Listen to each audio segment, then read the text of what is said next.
I'm Craig Smith. We're live at Tucson International, where we've just watched the landing of Air Force Two carrying Kamala Harris. She is going to be headed down to Douglas soon after this.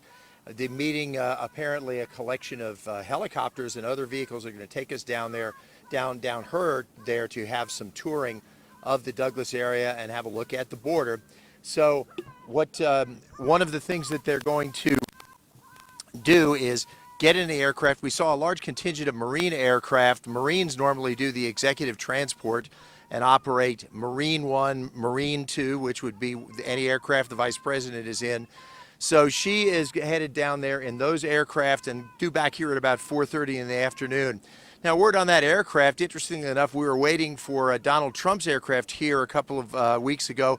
That's a Boeing 757, and this one is as well. This one is technically called a C-32. That's a military version, and the Defense Department, the Air Force, owns 4 versions of those. They're outfitted as executive transports with a little bit of a stateroom for the Vice President, the First Lady, whoever they're transporting. Some additional seating and also specialized communication that is expected of any sort of aircraft that the President or Vice President would be following along or would be carrying to the various destinations. Now, one of the questions you'd go is, well, hey, wait a minute. They're using a government aircraft for campaigning.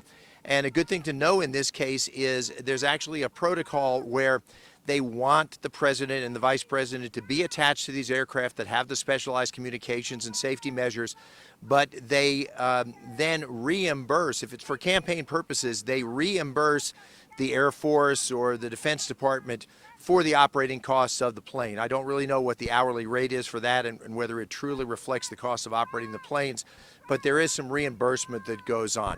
So that's what we got here at Tucson International, the arrival of Air Force Two with Kamala Harris on board, prepared to head down to the border in some different aircraft for a border tour. So reporting live, Craig Smith, KGUN 9.